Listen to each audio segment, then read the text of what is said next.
You're listening to Arsenal for Democracy, episode 440, recorded on Sunday, September 18th, 2022. I'm your host, Bill Humphrey. As we record this, many listeners will be aware that the United States has been in limbo in recent days and weeks on a possible nationwide strike of railroad workers. They're currently evaluating a proposal from the Presidential Emergency Board mediators. We've talked previously on our show about various historic crises of labor relations in U.S. railroads through the 19th and 20th centuries, including a bonus episode last year that I will be releasing publicly alongside today's episode about the emergency legislation in 1916 from Congress that created the 8-hour railroad workday, and astonishingly was actually held up by the U.S. Supreme Court of that era. But all of that points to a key feature of railroading labor history that has come back to prominence in the news of the current disputes. Railroad workers have traditionally worked within a completely separate system of federal laws and regulations concerning their labor rights, benefits, working conditions, and more. Even the process of a potential strike and potential resolution of the crisis is completely different from most other sectors and industries in the United States. Today on the show, to explain why this came to be and what the material basis of the current dispute is, I'm joined by returning guest of the program, Justin Rosniak of the Engineering Disasters podcast, Well, There's Your Problem, who is, like me, cursed and blessed to be a rail fan and left-wing material history enthusiast. Justin, welcome back to the program. It's good to be back on. It is unfortunate to be cursed in this way, but, I think more people are going to get cursed in the near future. Well, we do our best. It's always important to get more people into trains, very important to the history of this country and certainly to left-wing history. But let's get right into this. Before we break down the current dispute and its specific origins, what is the legal environment for any potential U.S. railroad strike like this? And why is it, and why has it historically been totally distinct from almost every other aspect of U.S. labor law?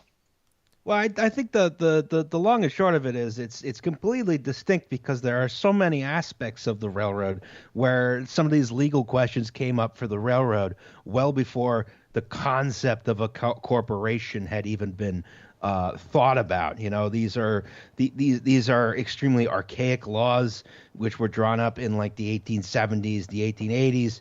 The railroads are the first large organized thing outside of like a military, and they're independent of the state. They're independent of, any kind of control in that fashion. Like the concept of having like a big corporation did not really exist before the railroads outside of some things like, the East India Company or something like that. Right. I mean, we've done a lot of directly working for state interests as opposed to the railroad, which is working for mostly just making everyone miserable. Right. Yeah, we've done a lot of episodes on this show talking about how, like, the idea of interstate commerce, with a very few exceptions, really doesn't exist in the way we would understand it until you start getting these large multi-state operations under these railroads. And something that you've talked about on other shows that you've been doing on this circuit that you're making in light of recent events, and something I think we can come back to toward the end of this episode, is that a lot of these railroads were not even organized as interstate corporations initially. They were often organized as a sort of pseudo-medieval fiefdom thing, like one guy held in personal union multiple different companies in different states, and he would own it up to the state line under this name, and then you'd cross the state line, you'd transfer to a new railroad, and that would be under a different name, but it would still be the same guy in charge of it. Oh, yes. Okay, this is good. I can pretend I'm not using the same set of notes for every episode. No, that's every podcast I've been we'll on. hit some different notes. I think that's okay. But yeah, you have these big railroad systems only really start to emerge in like the late 1800s. Before that, it is a sort of loose confederation of independently chartered railroads that, by like the 1910s or the 1920s, you have something that recognizably, resembles one of the big railroads that you hear about that runs the streamliners. But before that, you had in order to get from Philadelphia to Chicago on what we would now call the Pennsylvania Railroad. There was a Pennsylvania Railroad. Then there was a separate railroad that was controlled by the same people that ran from Pittsburgh to Fort Wayne. And then there was another one that ran from Fort Wayne to Chicago. And these were three separate entities, and they were operated, locally. They had some independence. It was very, very decentralized, and it kind of had to be because at that point, not even all the telegraph lines had been put in, let alone stuff like telephones or centralized train dispatch, which wouldn't come for decades and decades afterwards. Well, and also you had like this totally different framework of the states trying to retain control over this stuff, and the state governments, who are mostly corrupt anyway. So defining it as control is a very loose term here, but like jurisdictionally, that would be how it would be set up. And that just makes it really challenging, as I think you were about to explain, to have labor laws. But it also means they're going to come first in that industry compared to a lot of the other later to develop industries. Yes, and I mean you were dealing with something which is almost entirely brand new, and what a labor union was. And a lot of these early labor unions, a good one shout out here is of course the Brotherhood of Locomotive Engineers and Trainmen. They emerge when unions are not a thing that exists, and the BLET in particular sort of started out as a fraternal organization as opposed to like a really militant labor organization. It was more like, okay, we're all driving trains. Let's hang out at a clubhouse after work. And the sort of the labor aspect comes later. Now, one of the things that emerges fairly quickly alongside this, and this is something we've done episodes on before, we've talked about the 1877 strike, we've talked about a bit about the Pullman strike, and we've talked about the Adamson Act, and we've talked about the nationalization of railways during World War I, is that it's very clear very quickly that this is something bigger and more important than anything that's ever existed before in this country. However haphazard and chaotic these organizations might have been in their origins and even their operations, it was fundamental to the United States and the United States economy. This was a matter of critical national economic importance, national security importance. Everything was understood to be something that they were going to have to take like a different approach to. So very early we see the federal government handling these crises between labor and owners, whether it was sending in federal troops in some of those cases or passing legislation that benefited the workers.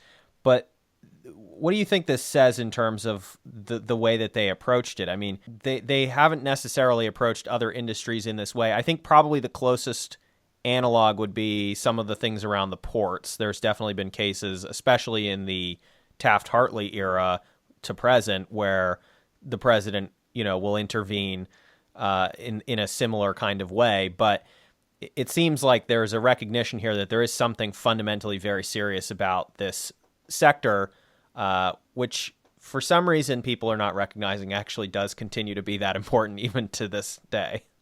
Yeah, it's been strange to sort of watch the coverage of this strike, which did not happen, but I think inshallah will the next in the next couple of weeks.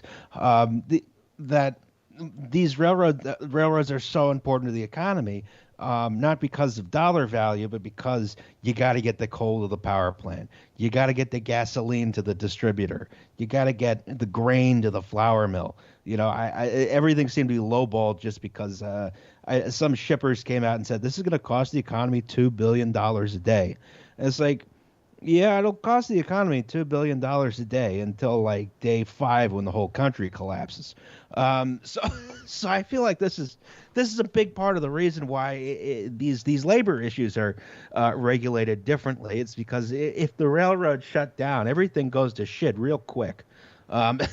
Yeah, and so something that we had talked about in our episode on the Adamson Act, which, as I said, I'll be releasing from our Patreon feed to everyone, was that Wilson in particular really puts a stamp on this, not only with the rail nationalization in World War One, but in the lead up to this, as he knows the U.S. is going to be going into World War One. He takes the approach, which is, of course, consistent with his later post-war approach of trying to set up things like the International Labor Organization, is this idea that labor peace has to be maintained, and therefore it's the duty of Congress and the president to step in on these kind of things, and not just to send in troops and crack down on the workers, but sometimes to make the owners actually make reasonable concessions. In that particular case, in 1916, this was the 8-hour workday, which of course, no other industry gets an 8-hour workday as early as the railroads do. So that's a win in a sense. But we also talked on that episode about the idea that this is, instead of having bargaining, and there's definitely some disadvantages when the government basically is stepping in and either through arbitration or through act of Congress is setting what the rules of the road are, so to speak. Especially considering they have since ceded the 8-hour workday in the rail industry. Right. How do we, though, move from these early pieces of legislation, whether it's the Adamson Act in 1916 or we did an episode about rail safety devices like the air brakes being mandated by Congress in the 1890s and so forth. How do we move from that to some of the later things like I think you mentioned on one of the other episodes, there's a whole different retirement system for the railroads that's not part of Social Security. I think people will be familiar with that, at least in passing, from when they fill out their tax forms and see a box that they don't know what it has anything to do with that says something about railroad retirement contributions. Why is it that there's no sort of merger with the rest of labor law and social benefits and working conditions laws and things like that over the course of the 1930s, for example, when we're seeing a lot of this emerge out of the New Deal, or potentially in the 1960s with the big society programs of Lyndon Johnson, Great Society? I like to do sort of historical analysis when it comes to railroads, because it's the only way to understand what's currently going on, because so much of it is at its core institutional momentum. It's just like, well, we have one system that we set up and it's working okay. Let's not mess with that, because none of these separate systems really ought to exist. But here we are, 90 years later, and there's just a completely different system for railroad workers. It's the same thing with OSHA regulates everything except mines, which has its own thing, MSHA. I think the railroads are also exempt from OSHA. It's a weird system, and there's not really a good reason for it to exist, but it does. So as we come out of the crisis of the 1970s, which is something that I've been doing a separate series on when I find the time, we get to 1980, we start seeing sort of quote-unquote modernizations of not only obviously U.S. rail deregulation, but then we start seeing changes to some of the labor laws. I think that's the era when you start, waving goodbye to cabooses finally and Yes. that kind of thing. And then there's some further changes in the 1990s, something that we mentioned very briefly in our Adamson Act episode, but then didn't really develop any further, was that this 1916 legislation was still in effect until the 1990s. Obviously, something changed at that point. So, and you just alluded to this a few moments ago, that there were changes that happen in the late 80s, early 90s to labor law. You said they ceded this 8-hour workday and so forth. This is I guess, as I see it, and I think you would agree, kind of the very beginning seeds of the particular crisis that we're now seeing today, right? Yes. I mean, you have a number of developments, which I would say not so much like changes to labor law, so much as changes to laws regulating the railroads that suddenly meant management had a lot more leverage to extract concessions out of the unions, and then sort of the labor law followed. Okay, you start with, I guess, really the Staggers Rail Act of 1980 that makes it a lot easier to do stuff like abandon branch lines to demarket certain kinds of railroad traffic that you don't think are very profitable. You can do a whole bunch of stuff there that really starts to cut costs, and it lets you shed the workforce much more easily. And this means that, of course, once you can do that, you can really start turning the thumb screws on the unions and say, hey, let's go down to 2-man crews from 5-man crews, or hey, maybe we can have you on call a lot more as opposed to doing this 8-hour day stuff. It's a lot easier to run a train now than when it was a steam locomotive. Stuff like that. You just sort of like chip away at the edges over a period of time.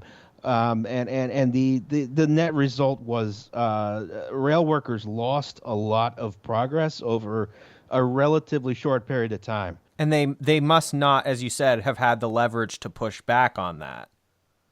Yeah, I mean, you were in very much an austerity mindset. Everyone was in an austerity mindset because the railroads, it looked like the future was not very good for quite a long time, and you had very much a contraction mindset for everyone involved. I mean, from executives down to the unions, everyone was like, "Well, gee, this is not as good as it was, huh? Nothing good's going to happen to the railroad ever again," despite the fact that, by the 90s, railroads would be making record profits and moving, more stuff than ever compared to how much track they had. But the 70s through like the late 80s were a bad time. Right, and I think it fits with the broader theme of the crisis of the 70s, which I've been talking about on those specific episodes, which is that the crisis itself was in many ways not actually that bad. The real net bad result was everyone convincing themselves, as you said, from the highest levels on down to the base levels, that everything was about to be bad and could never possibly get better, which then triggered a whole bunch of decisions that in the short term were at best shooting yourself in the foot, but in the long run were fundamentally restructuring the economy in ways that it was, you were going to get a bunch of value out in a short period of time. You might be able to, catch a second wind on certain things, but not in a way that anybody thought was permanent. And then here we are, like you said, with media coverage still to this day, treating railroads like they're some sort of archaic afterthought that's not really part of the U.S. economy. We come out of this period with this complete framework of, profits are always going to be in decline. The end of the line is coming for everything. Railroads are going the way of the dodo, etc. And then what happens instead that gives the railroads kind of a new lease on life, at least for a while? All right. So if I had to say, there's one event in the 70s which is sort of emblematic of how the railroads operate and really changed the course of both the railroads and, put us into our situation right now. It was when the Burlington Northern Railroad decided to build a new main line into the Powder River Basin in Wyoming. And this was they had just discovered coal there, a whole load of coal. It wasn't very good coal, but it becomes better later. And this is a decision which is met by the shareholders with a complete, revolt. They were like, no, you can't invest any money in anything. That's a terrible idea. Why would you do that? Despite the fact that, of course, coal is the most profitable traffic a railroad can handle because it's very, very easy to work with. It does not complain. Right. It's not going to die on a cattle car like Exactly. It's it's been in the ground for a couple million years. If it sits in the siding for a week, it's fine. So they build this. There's a shareholder revolt over this. A whole bunch of people resigned from Burlington Northern's board of directors. I want to say after they vote to do it. It's the single most profitable investment that any railroad has ever made, and it generates just a load of traffic, especially after 1999. But this Wyoming coal sort of starts to change the face of the railroads after 1999, when the EPA puts in some really strict regulations around sulfur dioxide emissions, and all of a sudden it's a lot cheaper to burn this Wyoming coal than to burn Appalachian coal, which it has a higher energy density but has much more sulfur, requires a more expensive stack scrubber. So this is something which really changes the face of the railroad industry, and it generates loads of traffic, which goes everywhere. I mean, there's places using Wyoming coal that are as far as like the Jersey Shore from Wyoming. So this is a big thing that really changes how railroads operate. They suddenly make loads of money from these really cheap long haul coal trains. So you're in a completely different environment than you expected to be in by the 1990s. And how does this affect railroading in terms of profits and so forth? Oh, they make loads of money. Mm-hmm. And did any of this flow to the labor?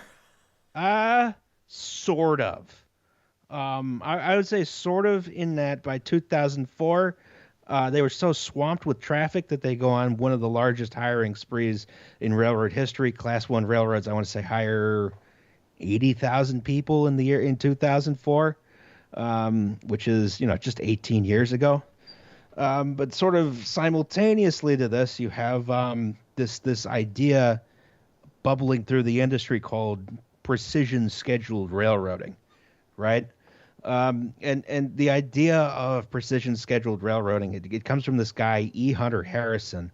The theory is that rather than, traditional railroading where you want to ship some freight, let's say I'm shipping from Boston to Chicago or somewhere, you would take a freight car, you put it on a freight train that goes from Boston to Selkirk, New York, you sort it through a yard, you put that car on another train that's going from Selkirk to, I don't know, Enola, Pennsylvania, or Fort Wayne, Indiana. You classify the car again, then you ship it to Chicago. Now you would run a direct train, right? You have a planning department at your railroad, which would sort of target different bottlenecks on your system for infrastructure improvements. You'd run the trains faster. You run the trains hopefully on time better. You'd have, since you wouldn't be running trains arbitrarily, everything would be on a schedule. Your workforce would have a more consistent schedule. All kinds of nice things were supposed to happen from precision scheduled railroading. And the reality is a little different, I would say. Mm-hmm. This is not something that panned out in the everyone wins scenario that you've just painted. Yes. So if you are a locomotive engineer, you start off, when you start your job, on the extra board, right? The extra board is like you get the shit work. You get, if you are a junior engineer, essentially the railroad, it used to be they would call you up at any time to run a train that they just felt like they had to run that day. That's the extra board, right? Because you run extra trains. Those ones don't run on schedules. You get more seniority. You get moved to a pool where you're consistently running from one terminal to another terminal. You run from your home terminal to your away terminal, and that's like just the same one every day. And then if you got a lot of seniority, that's when you got the scheduled trains, and the scheduled trains make your life a lot easier. So this is how it used to work, and the idea was you would run more scheduled trains. Everything would be more predictable. You'd have better equipment utilization. It would make everyone's lives easier. But the reality was much different because we had this unfortunate thing happen called technology. Mm-hmm. And so railroads, especially, not even so much in the 90s. I mean, so much of what the current dispute is over is stuff that happened in like the past 10 years. Mm-hmm. Is the railroads start running much, much longer trains because they invent something called the distributed power unit, which has existed since the 60s, but was only really mass adopted now. You stick a locomotive in the middle of the train. It's controlled by radio from the front. That means you can run much, much longer trains without having crazy in-train forces that try and derail it. You have so train size suddenly went from like 100 cars to 250 cars, and it's unwieldy, and you're holding the trains in the yard so long that, in the name of precision scheduled railroading, trains run at arbitrary times all the time. Everyone has terrible schedules. It's really bad right now. Yeah, it's not the most precise. To paraphrase Voltaire, neither precision nor scheduled nor railroading. Um, Right. I mean, this is the thing that I think, like, even before this particular strike came up, I had kind of been following this stuff, especially because CSX kept having mounting strife between their workers and their executives and the shareholders and so forth by extension. A lot of the workers were saying, this is a terrible way to run a railroad. Stuff is not getting to where it needs to go on time, and yes. it's just sitting there. In some sense, it's making you in the short term more money, but in the long run, you're going to be losing customers, you're going to lose subscriber, etc. They have very much been losing a subscriber, and this is one of the things about the way the modern railroad is run. So there's something called the operating ratio, and the operating ratio is okay, for every dollar of income that we have, we spend this many cents on actually running the railroad, and then the rest of it goes to dividends or executive pay or stuff like that. It used to be a good operating ratio was 80%. 80 cents on the dollar goes to running the railroad. They've driven that down to 60%. Now, this is at the expense of the actual income of the railroad, because they stopped trimming fat probably 15 years ago and really started trimming bone and muscle. Mm-hmm. I already went through a lot of the muscle earlier, but this is all cutting and cutting and cutting. But you're now down to an operating ratio like 60%, and it doesn't matter if the railroad's half the size. That's a much better return on investment. So the railroads are a much more attractive investment now, at the expense of actually being good at what they do. Right. The fundamental and long-standing tension, as I think we'll circle back to, between the railroad as a financial vehicle and the railroad as an actual literal vehicle that is moving Yes. goods from one side of the country to the other. Yeah, and this is so you have this precision scheduled railroading thing is it's destroying everyone's lives, because again, everyone's on call 24/7 now. You have days off that you can theoretically schedule, but the railroads want you to schedule them like months in advance and can cancel them with like a day and a half's notice. So in reality, no one has days off on the railroad anymore. And So at this point, what does it look like to be a typical railroader trying to work under these conditions? What is that work, not only day, but work week look like? And how does that differ from basically almost any other sector, even like sectors that are not particularly well treated or compensated?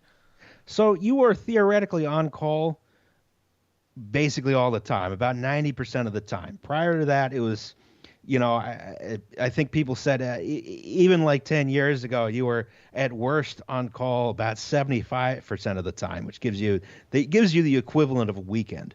Railroaders don't have weekends anymore. You could be expected to show up with an hour and a half's notice to work, to take a train to any arbitrary place, and that might take 8 or 12 hours of your time just to take the train to the next terminal, and then you're going to be put up in a hotel, and then sometime within the next 24 hours, hopefully you get to take a train back. But this is like you're 36 hours away from home and 12 hours at home. Now, in effect, you do have days off. You just don't know you had the day off until after it happens. So there's some similarity there to a 0 hours contract worker, I think, but obviously some distinctions as well. I've heard a lot in the coverage of this, at least that has actually talked to workers, that things that basically anybody else would take for granted, like you said, weekends or being able to schedule a doctor's appointment or anything like that is just not in the cards. Not having to wake up at 1:00 in the morning randomly. And if you don't pick up that phone, that causes very serious problems for quite a while on your like corporate record, right? Yes. They have. It's hard to imagine a corporation in 2022 being more disciplinarian than in like 1922, but it's sort of where you are at this point. Yeah. So what are some of the other things that we've been seeing in the run up to this in terms of things that people are in the broader economy are maybe feeling the effects of with the way that railroading is changing that they might not even realize are related to that, right? Because we've been hearing all this discussion about supply chains and things like that.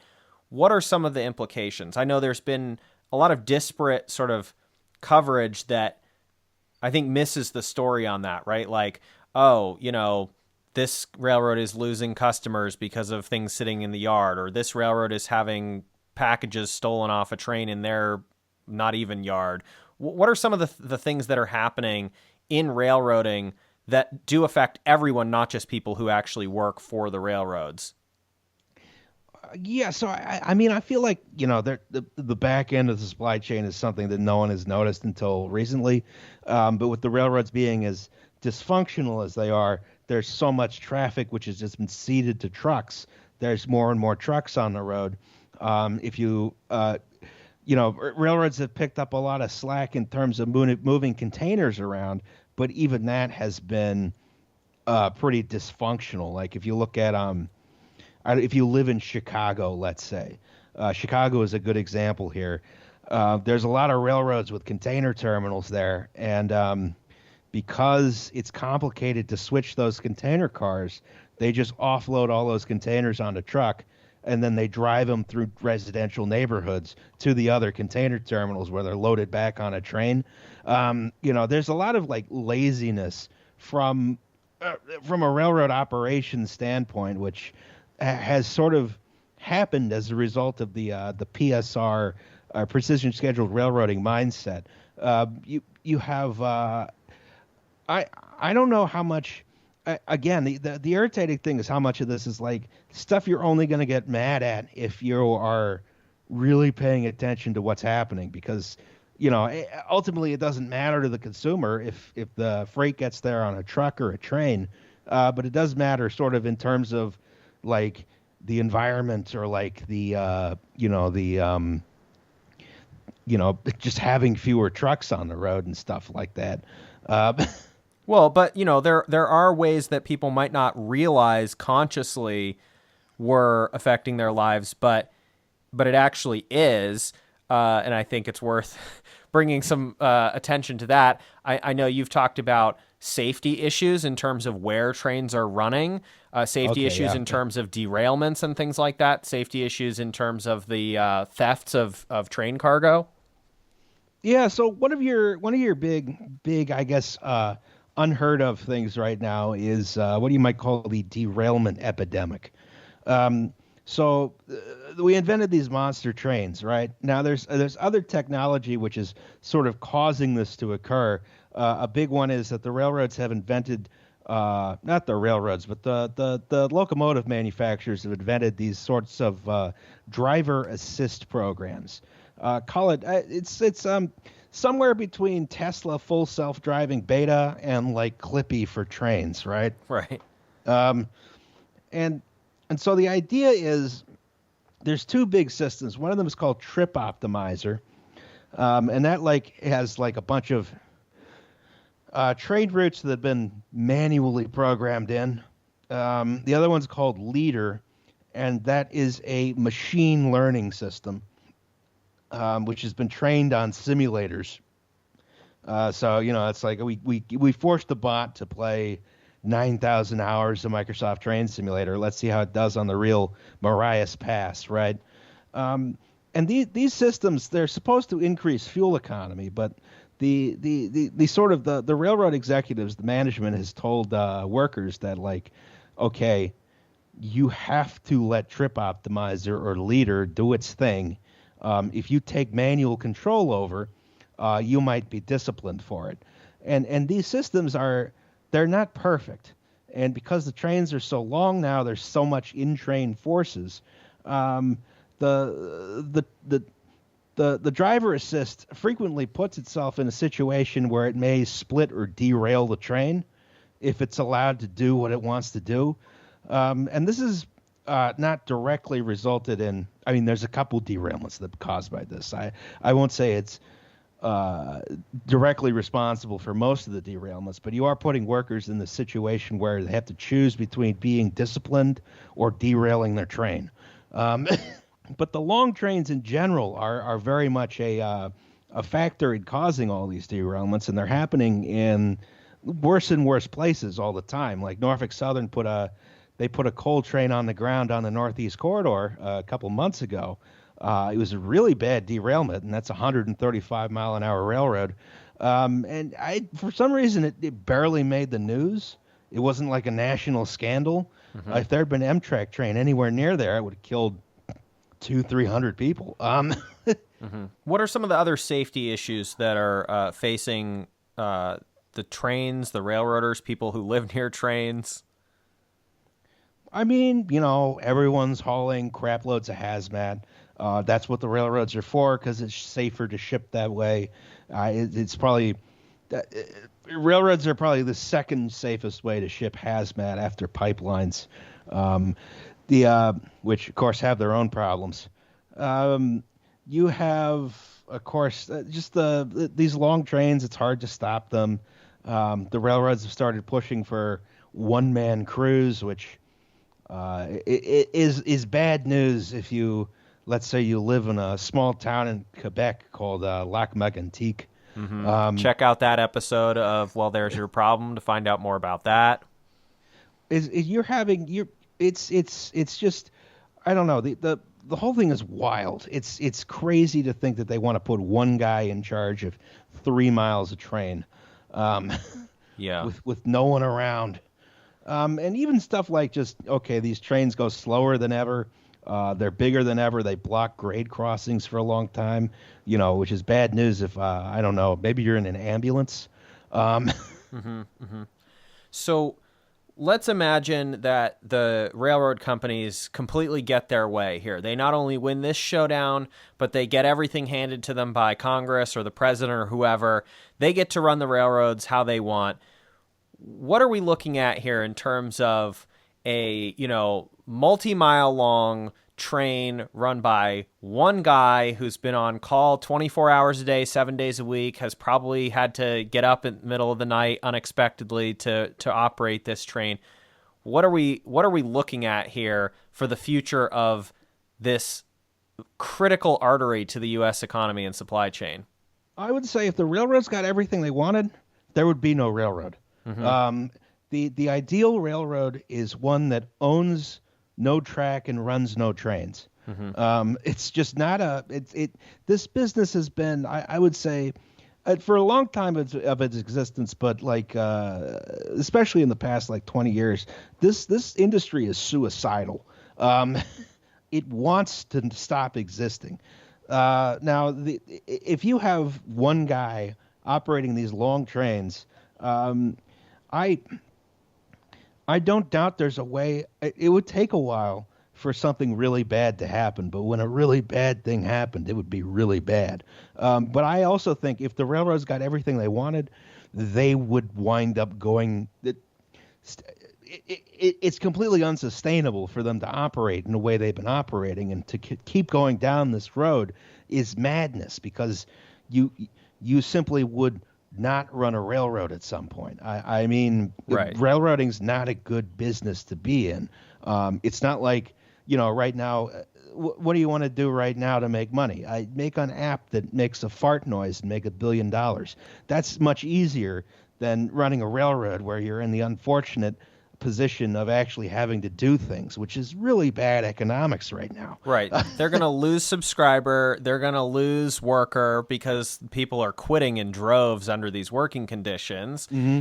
And I think this highlights a key point as well that we as leftists want to make, which is like, it is possible to operate a railroad that is providing a vital service and maybe even making some amount of money. It is not the same thing, though, as, like you just said, a really high margin company that's going to be just printing enormous sums of money forever. The railroads are doing pretty well right now. They're making billions of dollars and so forth. But, the crude oil, that's not going to go forever. The coal is not going to go forever. Even though they've now pivoted on getting more of that shipping container traffic that for decades they tried to avoid getting in the first place, there is a difference between, and this is, I think, goes back to that fundamental point of the crisis of the 70s. The crisis of the 70s in many ways was not everything is going to be horrific from here on out. It was everything in capitalism is no longer going to be astronomically profitable, and even the slightest decline in profit, as the great economist says, the tendency of the rate of profit to fall, even that was an unacceptable crisis, and it was time to just start basically selling everything off.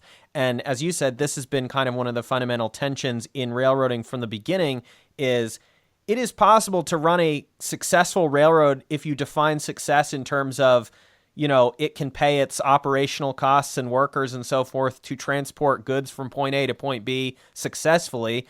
That is not necessarily the same definition of success as the capitalist owners, shareholders, etc. define it as, and that's especially true after the shareholder revolution of the 1980s, where everything is about quarterly profits, stock buybacks, X, Y, and Z.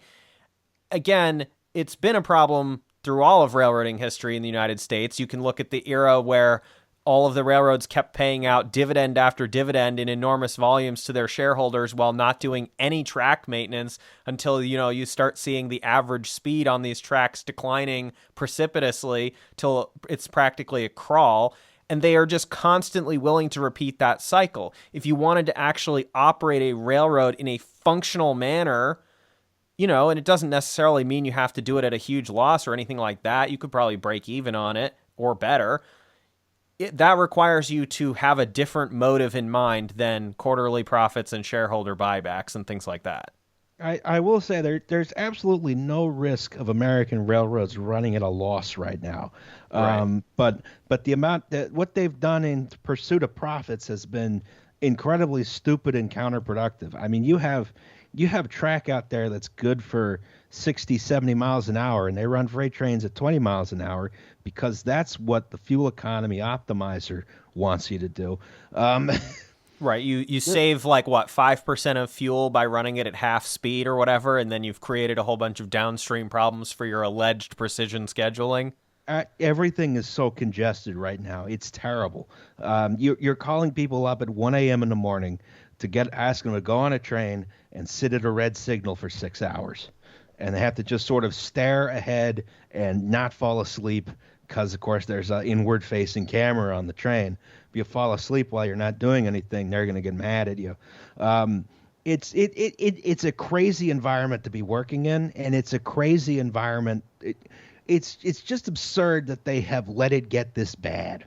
And especially because, some of these people who run these railroads have no idea how railroads work, but some of the people who were involved in this definitely know how railroads work and have a lot of experience. I mean, even the Dark Prince himself, Hunter Harrison, who sort of more or less pioneered precision scheduled railroading.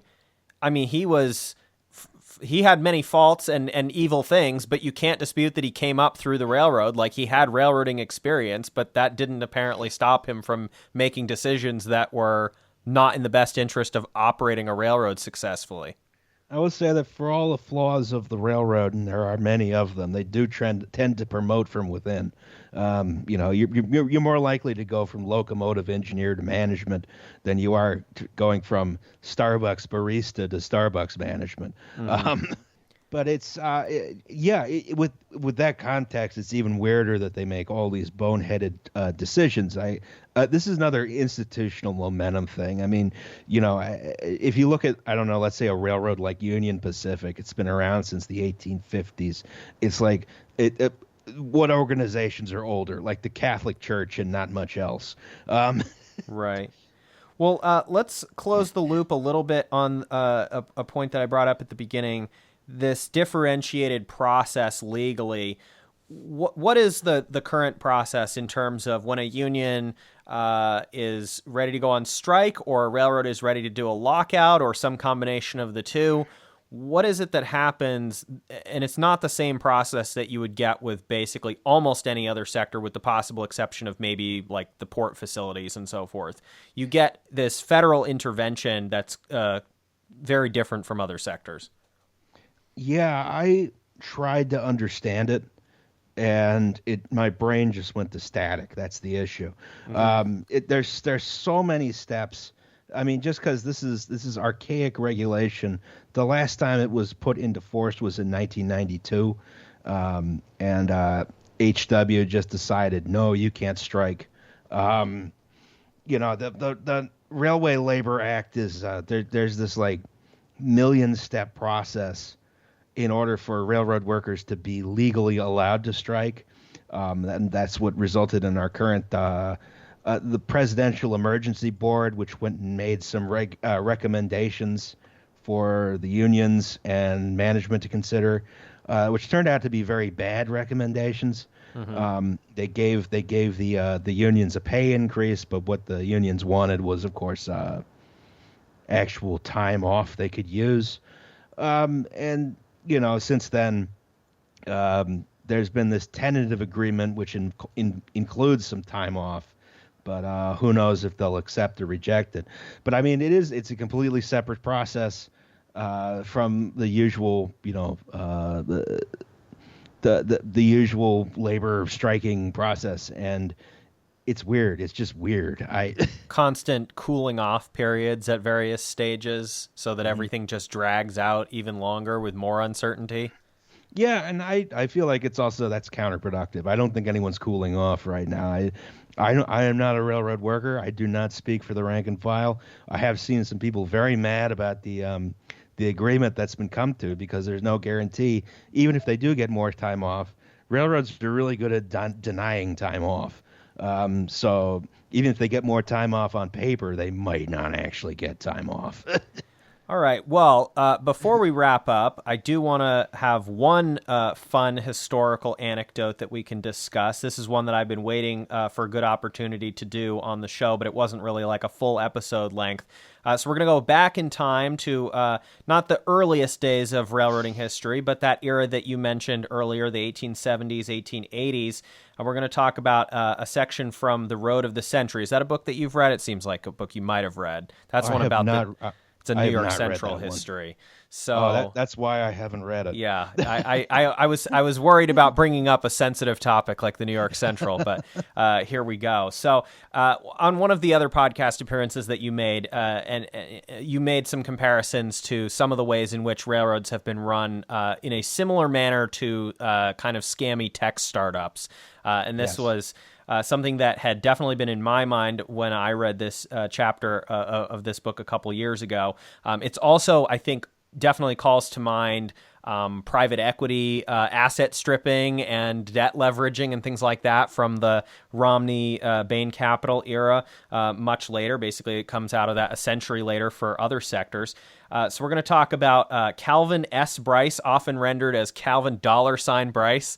In this chapter from The Road of the Century. So this is one of his many scams. So Bryce was one of the, there were a lot of these guys who were Civil War veterans, in his case, one of the child soldier Civil War veterans, who turned into lawyer/finance guys after the Civil War.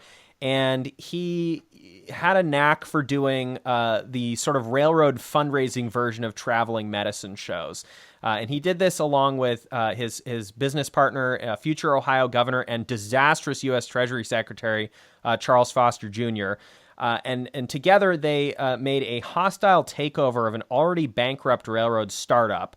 There were obviously a lot of these littering the country at any given point, but especially after recent panics. And so over the course of the 1870s, very slowly, with a lot of legal shenanigans, Bryce reorganizes this railroad. And the whole time that he's doing this reorganization, he and Foster are going all over the state of Ohio, and I think places like Indiana and so forth, but mostly focusing in Ohio. And they're aggressively raising funding from municipal bonds for infrastructure development. They would often take a 50% sales commission on the sale of these bonds. And so the idea was that all these county governments and city governments and town governments have been authorized to issue bonds, and you could sell them to basically just raise money for building a railroad, and this was going to somehow generate economic value for the town and so forth. That was the theory anyway. Obviously didn't really work out that way in most cases.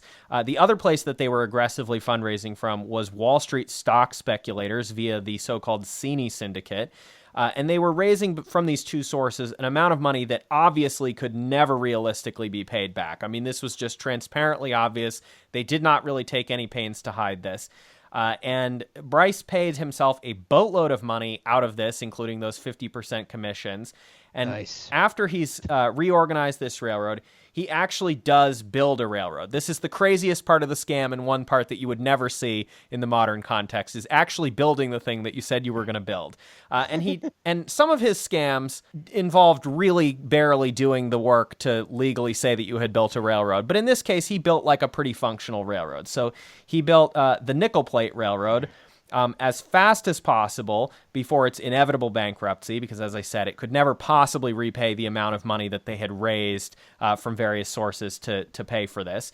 And he built it deliberately as a direct next-door competitor to the Lakeshore Railway, and that was part of Vanderbilt's network of legally separate railroads that were in a personal union under his control, dominated by the New York Central. So the risk of this competition from this new nickel plate line forced Vanderbilt to buy the nickel plate just to keep it from being used to undercut shipping rates on his own line, especially if it entered receivership, which had even lower rates. And Vanderbilt couldn't even get a particularly amazing deal on the purchase, even though it was about to be bankrupt, because the Pennsylvania Railroad was also potentially interested in buying the line too. And again, this was all done very much out in the open. Bryce was not hiding this fact. At one point, someone said, well, your railroad's on the verge of bankruptcy and receivership. And he was just like, yes, exactly. So what are you going to do about it? So the nickel plate scheme was far from Bryce's only scam, although, as I said, it did at least produce a reasonably usable rail line, unlike some of the other scams. A lot of those scams, he would do the minimum work required to legally be able to keep the bond money and not have it get taken back by the courts. So you just really throw up the bare minimum of what could be described as a railroad, and you would probably not be able to operate a train over it. Foster, his business partner, notably continued to be a co-investor in Bryce's various scam railroads, even while literally serving as governor of Ohio. And Bryce himself certainly did not give up his railroad investments during his one term as a U.S. Senator for Ohio, which, like many of his peers of that era, he easily purchased from the state legislature. And he also served as DNC chair prior to being a senator. And one kind of interesting note there is that one of them was a Democrat, one of them was a Republican. Certainly didn't stop them from working together on a lot of other projects. I think at one point Foster ran against, in the governor's race, one of their other business partners. They were also on opposite sides there. And as I mentioned, Foster, whose specialty, this was like how he became a politician, was he would be one of the ones going around doing these bond sales from town to town, kind of promoting, hey, if you invest in this, it's going to bring all this value to your town and that kind of thing. He translates that into this, political network and patronage thing and that sort of thing. And he moves his way up to be governor of Ohio. But eventually he becomes Treasury Secretary he notoriously serves as Treasury Secretary during what is about to become the Panic of 1893. And at that point, this was when the inaugurations didn't happen until March. So he sat from November of 1892 all the way through the beginning of March of 1893 as Treasury Secretary, doing absolutely nothing, including apparently going and getting his official portrait painted. He decided that was a better use of his time than stepping in to save the economy, which then proceeds to crash and is no longer his president's problem because that administration is out of there. So anyway, I just thought this was an interesting anecdote because it not only shows you the way that a lot of these railroads were set up to begin with, but it also shows you how far ahead of the curve they were in terms of like these tech startup style scams, the private equity rating, the debt and credit lines of these institutions and so forth.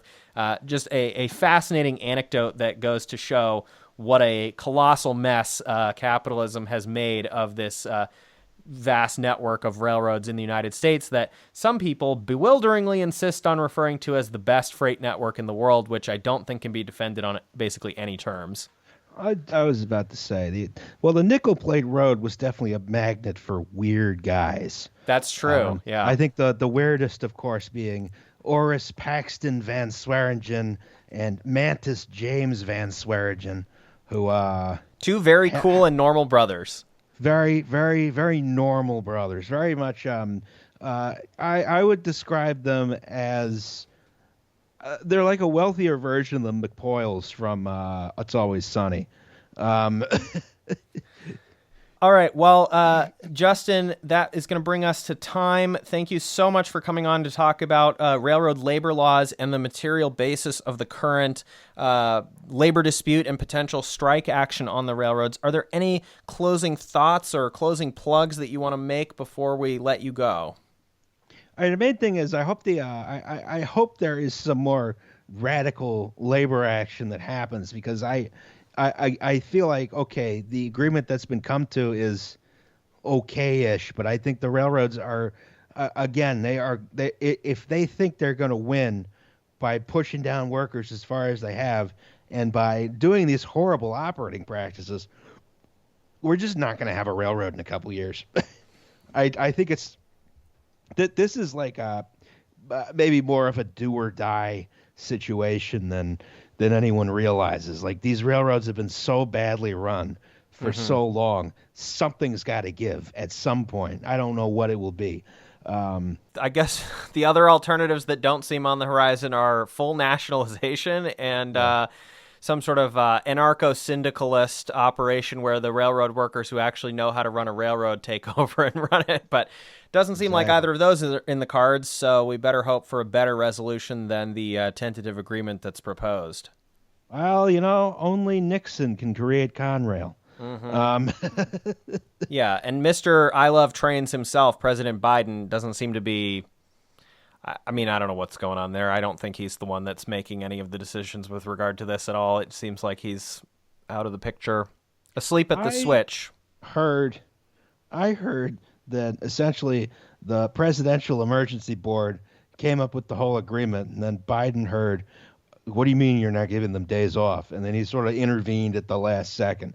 Anyway, that could be propaganda too. I'm not going to give him that much credit, but maybe he did something. I don't know. We'll just have to wait and see. All right. Well, Justin, where can people find more of your work, and what are some of the other podcasts on the circuit that you've been hitting?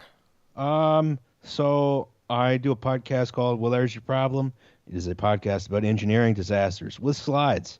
It's on YouTube and wherever fine podcasts are sold.